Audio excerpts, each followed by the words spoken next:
जल्दी कर रही, कब तक चलाएगी ये चूल्हा? बस हो गया चाची। बस हो गया, खाना भी बना, बर्तन भी दो, और हाँ, गोबर भी लीप देना, नहीं तो तेरे चाचा आएंगे तो तेरा कचूमर निकाल देंगे। मीरा चुपचाप सिर झुकाए अपना काम करती है। तभी रामू अंदर आते हैं। ओ मीरा, इधर आ। मीरा सहम कर पास जाती है। जी चाचा। तेरी शादी तय कर दी है, अगले महीने बारात आएगी। शादी? लेकिन चाचा, मैं तो अभी। चुप, ज्यादा जुबान मत चला, तेरा भाग्य खुल रहा है, जमींदार सेठ जैसा अमीर आदमी से ब्याह होगा तेरा। लेकिन वो तो बहुत बड़ा है, मैं उसके साथ नहीं जा सकती। हमारी इज्जत का सवाल है, हमने तो हाँ कर दी। चाचा, मुझे मत भेजो, मैं नहीं करूंगी ये शादी। शोभा उसका हाथ खींचकर झटके से नीचे बैठा देती है। हमें तेरी राय नहीं पूछनी, तू अनाथ है, तेरा कुछ नहीं है इस दुनिया में, हम तुझे पाल रहे हैं, एहसान कर रहे हैं। मीरा सिसकियां भर रही थी। तभी पड़ोस का एक आदमी हरिया काका वहां आता है। अरे क्या हुआ, क्यों चिल्ला रहे हो? ये लड़की जुबान चला रही है, हमने इसका रिश्ता तय कर दिया, अब इसके नखरे सूझ रहे हैं। अरे पर बच्ची है अभी, समझाओ प्यार से। काका, मैं नहीं जाना चाहती। देखो भाई, ये जबरदस्ती मत करो, आज के जमाने में कोई लड़की को जबरदस्ती ब्याह नहीं सकता। ये हमारे घर का मामला है, आप मत बोलो। इसी बीच गांव में शाही ढोल बजा। राजा के सैनिकों ने चौपाल पर भीड़ इकट्ठी की और ऊंची आवाज में घोषणा करने लगे। सुनो सुनो सुनो, पाताल लोक में एक भयावह रहस्य सामने आया है। वहाँ हर दिन एक आदमी गायब हो रहा है और कोई नहीं जानता क्यों। महल के विद्वान भी इस रहस्य को समझने में असमर्थ हैं। जो कोई इस गूढ़ पहेली को सुलझाएगा और पाताल लोक के विनाश को रोक सकेगा, उसे महाराजा मुंह मांगी रकम देंगे। क्या कोई है जो इस साहसिक यात्रा पर जाने का साहस रखता हो? भीड़ में हलचल मच गई। गांव वाले आपस में चर्चा करने लगे। मीरा दूर से ये सब देख रही थी। उसके मन में एक उम्मीद जगी। अगर मैं ये रहस्य सुलझा सकूं, तो शायद मेरी जिंदगी बदल जाए। मुझे करना होगा। वो हिम्मत जुटाकर आगे बढ़ी।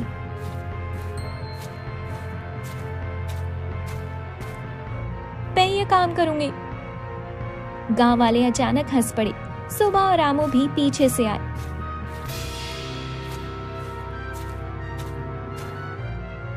अरे सुना शोभा, ये लड़की अब पाताल लोक का रहस्य सुलझाएगी। हाँ, जो ठीक से रोटी भी नहीं बना पाती, वो अब राजा का संकट सुलझाएगी। अरे मीरा, ये कोई खेल नहीं, ये राजा इनाम चाहिए क्या तुझे? अरे जरा देखो तो, अनाथ लड़की राजा के लिए काम करेगी। मीरा की आंखों में आंसू आ गए, लेकिन उसने खुद को मजबूत किया। हाँ, मैं करूंगी। शोभा और रामू ने पहले मजाक उड़ाया, लेकिन जब उन्होंने इनाम की बात सुनी तो उनके चेहरे पर लालच झलकने लगा। अरे शोभा, अगर सच में ये कुछ कर दिखाए तो बहुत सारा धन मिलेगा। हाँ, राजा का इनाम मतलब खूब पैसा, फिर हमें इसे बेचने की जरूरत नहीं पड़ेगी। अगर तू सच में ये हल निकाल पाई तो हम तेरी शादी नहीं करेंगे, लेकिन याद रखना, नाक मत कटवा देना हमारी। हाँ, अगर असफल हुई तो चुपचाप उस बूढ़े से शादी कर लेना, समझी? मैं कोई वस्तु नहीं जिसे जब चाहा बेच दिया। अब मेरी जिंदगी का फैसला मैं खुद करूंगी। अगर इस रहस्य को सुलझाना ही मुझे आजादी दिला सकता है, तो मैं पीछे नहीं हटूंगी। अगली सुबह वो अपने पिताजी की पुरानी पुस्तक लेके बैठ गई। कुछ तो ऐसा होगा इस पुस्तक में जो मुझे इस पाताल लोक के बारे में जानने को मिलेगा। घंटों तक वह धूल से सनी किताबों को पढ़ती रही। उसकी उंगलियां तेजी से पन्ने पलट रही थी, आंखें हर शब्द को ध्यान से पढ़ रही थी। तभी एक पन्ने पर उसकी नजर पड़ी। शब्द नीलकंठ, एक रहस्यमय रक्षक जो पाताल लोक के द्वार पर रहता है। जब संतुलन बिगड़ता है तो ये भी अस्थिर हो जाता है। इसे शांत करने के लिए एक विशेष मिट्टी चाहिए जो केवल एक प्राचीन मंदिर में छुपी है। मीरा का मन तेजी से सोचने लगा, तो यही रहस्य है। अगर मैं उस मंदिर तक पहुंच सकूं तो शायद पाताल लोक का संतुलन बनाया जा सकता है, लेकिन मंदिर तक कैसे पहुंचूंगी? सुना है वो मायावी जंगलों के बीचों बीच है, जहां जाने वाले कभी वापस नहीं आते हैं। उसके दिल में ख्याल आया, अगर मैं मर गई तो? अगले ही पल उसके दिल ने कहा, मैं मर गई तो कोई गम नहीं, गांव के इतने लोग मर रहे हैं, उनके छोटे छोटे बच्चे हैं। मेरे मरने से यदि ये पाताल लोक का रहस्य सुलझता है तो मुझे अपने मरने की कोई चिंता नहीं।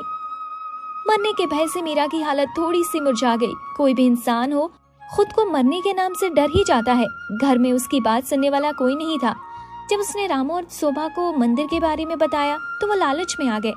उनको मीरा के मरने से कोई फर्क नहीं पड़ता था। नीलकंठ, एक रहस्यमय रक्षक जो पाताल लोक के द्वार पर रहता है। जब संतुलन बिगड़ता है तो यह भी अस्थिर हो जाता है। इसे शांत करने के लिए एक विशेष मिट्टी चाहिए जो केवल एक प्राचीन मंदिर में छुपी हुई है। मीरा ने कोई जवाब नहीं दिया। उसने अपनी पोटली बांधी और गांव से निकल पड़ी। जब वह पाताल लोक के प्रवेश द्वार पर पहुंची तो वहां जमीन कंपन कर रही थी और गहरी खाइयों से रहस्यमयी धुआं उठ रहा था। उसने एक हल्की लहर महसूस की। नीलकंठ यहाँ है और मैं इसे बचा कर रहूंगी। और वो आगे बढ़ी। मुझे डरना नहीं है, बस सही रास्ता ढूंढना है। अचानक पेड़ों की शाखाएं तेजी से हिलने लगी, जैसे कोई अदृश्य शक्ति उन्हें चला रही हो। हवा में अजीब सी फुसफुसाहट सुनाई देती है। अज्ञात आवाजें, वापस जाओ, ये जगह तुम्हारे लिए नहीं। मीरा घबरा कर पीछे मुड़ती है, लेकिन तभी पुरानी किताब की बात याद आती है। चांद की रोशनी में सही मार्ग प्रकट होगा। वो सिर उठाकर चांद को देखती है। चांद की रोशनी जैसे जमीन पर पड़ती है, सूखी घास के बीच एक चमकदार पत्थर दिखाई देता है। जैसे वो पत्थर की ओर बढ़ती है, एक रहस्यमयी छाया उसके सामने प्रकट होती है। यही संकेत है। ये एक बूढ़ा साधु है, उसके सामने प्रकट होती है। लड़की, तू यहाँ क्यों आई है? मैं पाताल लोक के रहस्य को सुलझाने आई हूँ, क्योंकि गांव के कई लोग अचानक गायब हो रहे हैं। इसलिए मुझे उस प्राचीन मंदिर की मिट्टी चाहिए। मिट्टी तुम्हें मिल सकती है, लेकिन क्या तुम कीमत चुकाने को तैयार हो?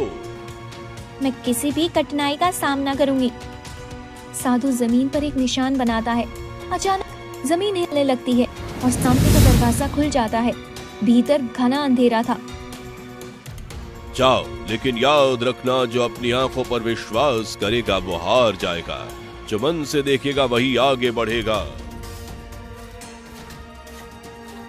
मीरा घबराते हुए अंधेरे में कदम रखती है। वो खुद को एक संकरी गुफा में पाती है। कहाँ आ गई मैं? ये जगह तो बिल्कुल भयानक है। जैसे ही उसने आगे कदम बढ़ाया, तभी एक भयानक गर्जना हुई। ये क्या है?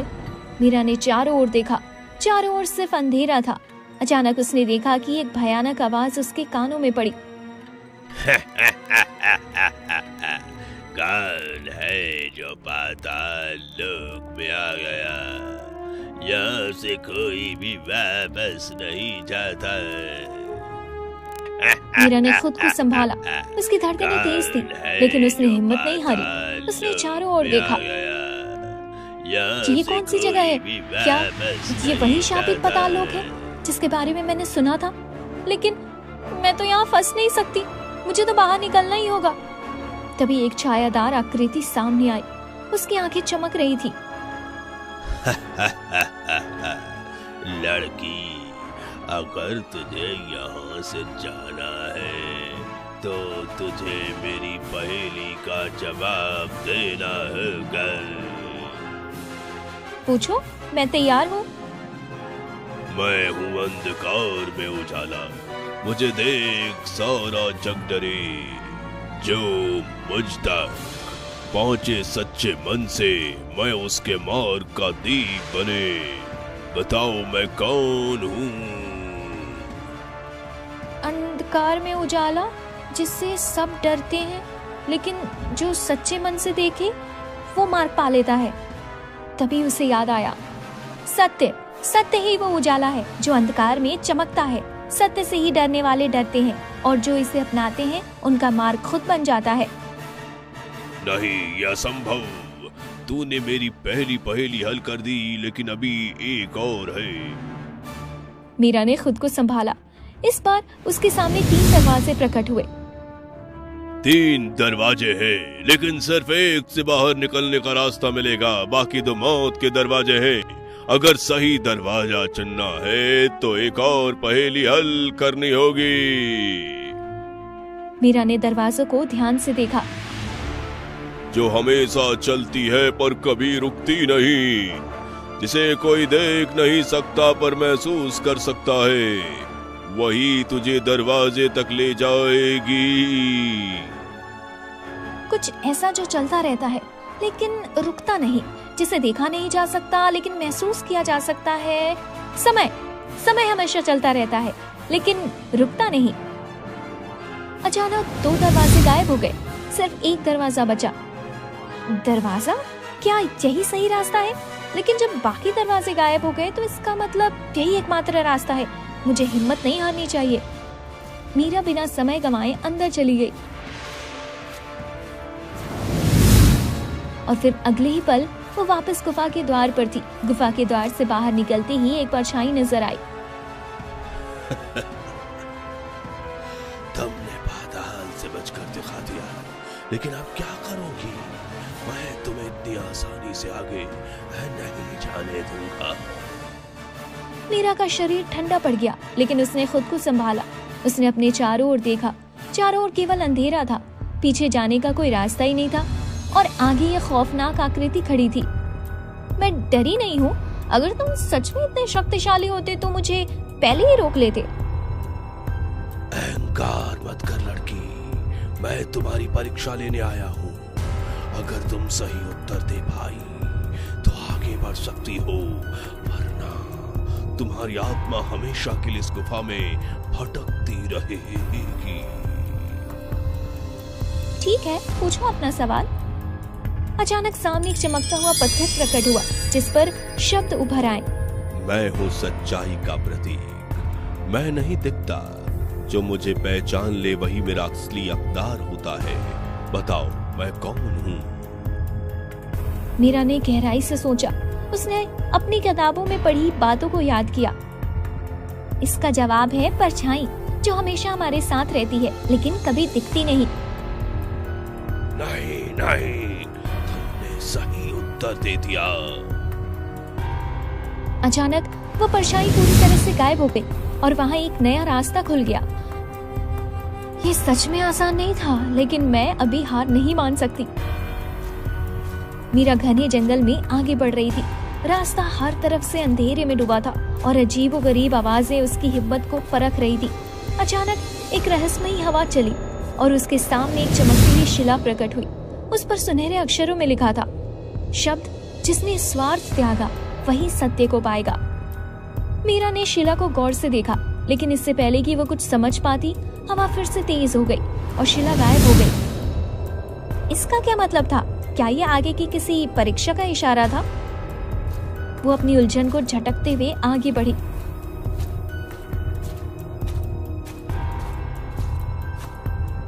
रास्ते में एक जगह उसे एक घायल पक्षी पड़ा मिला। उसकी एक पंख पर गहरी चोट थी। अरे तुम तो पूरी तरह घायल हो गए हो। वो झटपट अपनी पोटली खोलती है, उसमें से एक कपड़ा निकालती है और पक्षी की पट्टी कर देती है। तुम बहुत दयालु हो लड़की। मीरा चौंक कर पीछे हटती है। तुम बोल सकते हो? हाँ, मैं इस जंगल का मायावी पक्षी हूँ। यहाँ हर चीज रहस्यमयी है, लेकिन तुम एक बहादुर लड़की लग रही हो। बताओ मैं तुम्हारी क्या मदद कर सकता हूँ? मुझे पाताल लोक के रहस्य को सुलझाने के लिए उस प्राचीन मंदिर जाना होगा। वहीं की मिट्टी ही इस रहस्य की कुंजी है। वो बहुत रहस्यमयी मायावी मंदिर है, लेकिन तुम इतना आगे आ गई हो तो वहाँ भी पहुँच जाओगी। ये लो, मैं तुम्हें एक जादुई फूल देता हूँ, ये तुम्हें रास्ता दिखाएगा। मीरा ने जब वो फूल लिया तो वो हल्का सा चमक उठा। जैसे ही उसने पक्षी को धन्यवाद कहा, वो पक्षी अचानक से गायब हो गया। ये जंगल सच में अजीब है। लेकिन वो अपने डर को झटक कर जादुई फूल के सहारे आगे बढ़ने लगी। फूल उसकी हथेली में हल्की रोशनी फैला रहा था, जिससे उसे रास्ता दिख रहा था। जैसे ही वो आगे बढ़ी, रास्ते में एक बड़ा राक्षसी जानवर खड़ा था। आधा जानवर और आधा राक्षस। उसकी आंखें चमक रही थी और वो कुर्राते हुए बोला, अगर तुम्हें आगे जाना है तो मुझे कुछ कीमती चीज दे दो। मेरे पास कुछ भी कीमती नहीं है। मुझे वो सुनहरा फूल चाहिए जो तुम्हारे पास है। मीरा घबरा गई। ये वही फूल था जो उसे मंदिर का रास्ता दिखा सकता था। नहीं, ये फूल मेरे लिए बहुत जरूरी है। मीरा सोच में पड़ गई। आखिरकार उसने भारी मन से फूल उसे दे ही दिया। यही तो सच्ची परीक्षा थी। तुमने स्वार्थ त्यागा, इसलिए तुम्हें आगे बढ़ने का मार्ग मिलेगा। जैसे ही उसने फूल लिया, वो अचानक धुएं में बदल कर गायब हो गया। उसके पीछे एक नया रास्ता खुल चुका था। मीरा तेजी से उस नए रास्ते पर चल पड़ी। कुछ ही देर में उसे झाड़ियों के पीछे मंदिर की घंटी की आवाजें सुनाई दी। यही वो मंदिर होगा। उसने सामने देखा। वो प्राचीन मंदिर खड़ा था, जिसकी दीवारों पर रहस्यमयी आकृतियां बनी थी। यही वो मंदिर है, लेकिन ये इतना सुनसान क्यों लग रहा है?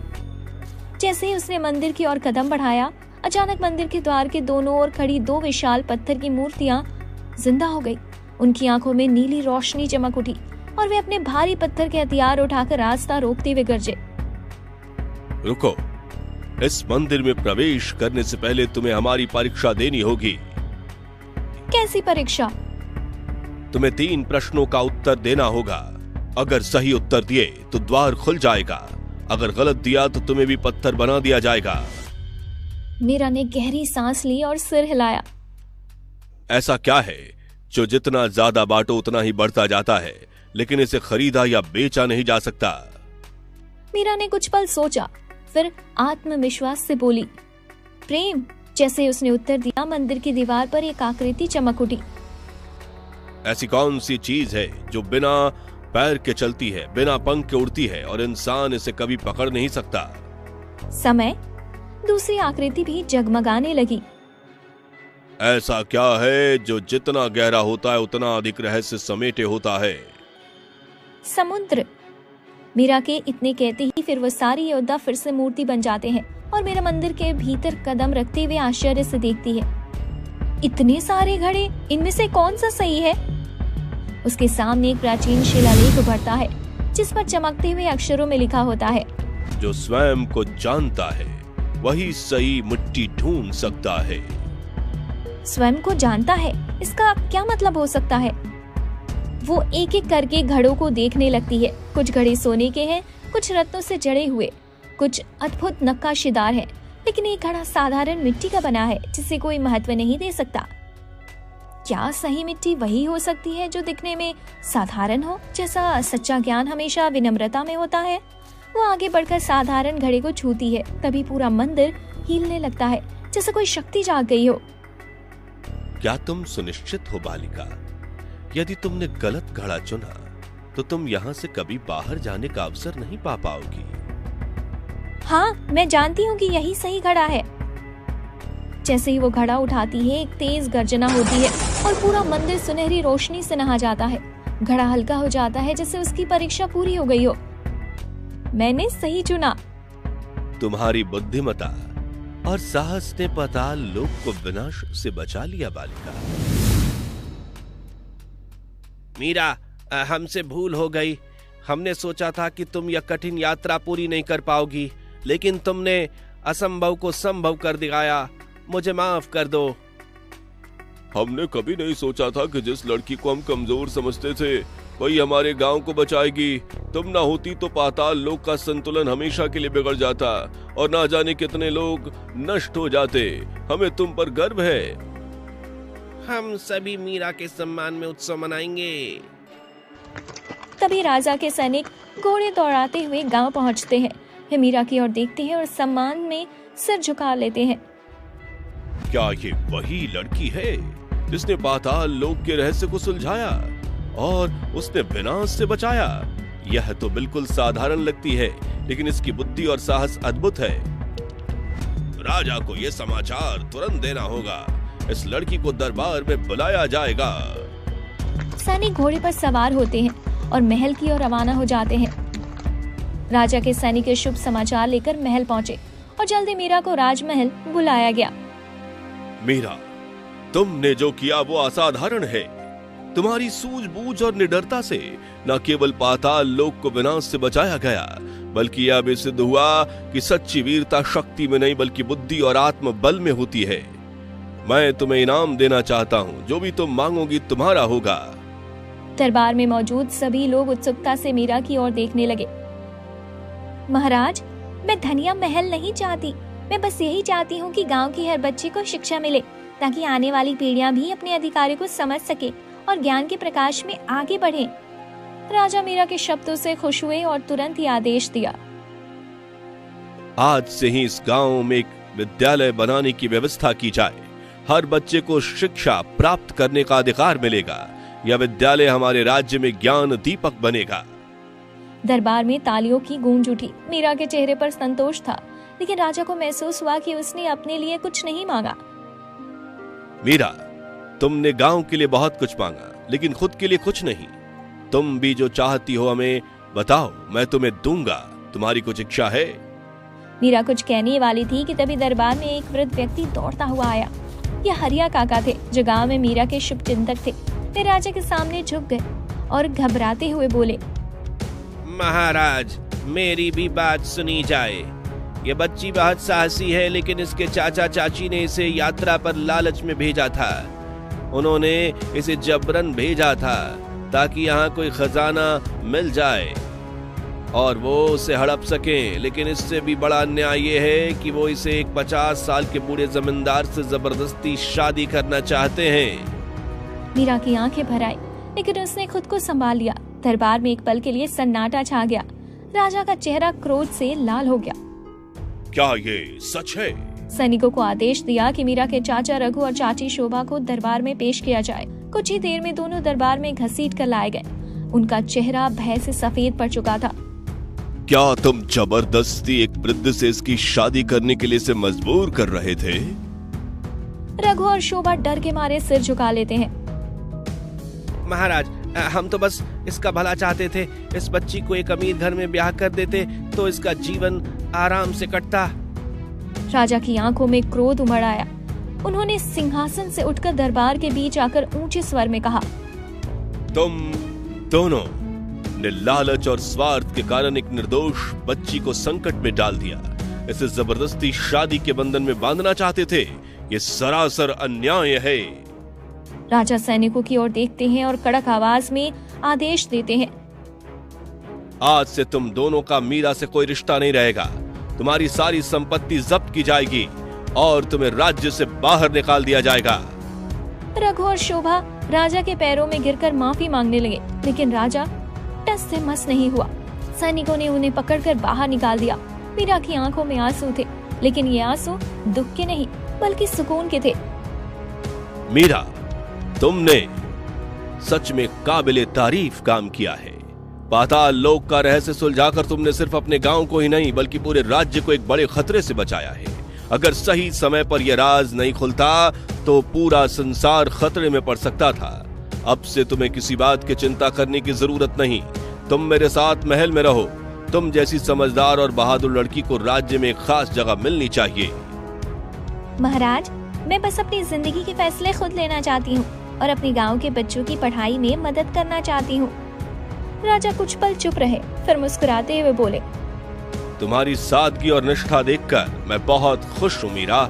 इसलिए अब तुम राज्य में शिक्षा और न्याय के कामों में मदद करोगी ताकि हमारा राज्य अज्ञानता और अंधविश्वास से मुक्त हो सके। धन्यवाद महाराज, मैं पूरी ईमानदारी से अपना काम करूंगी।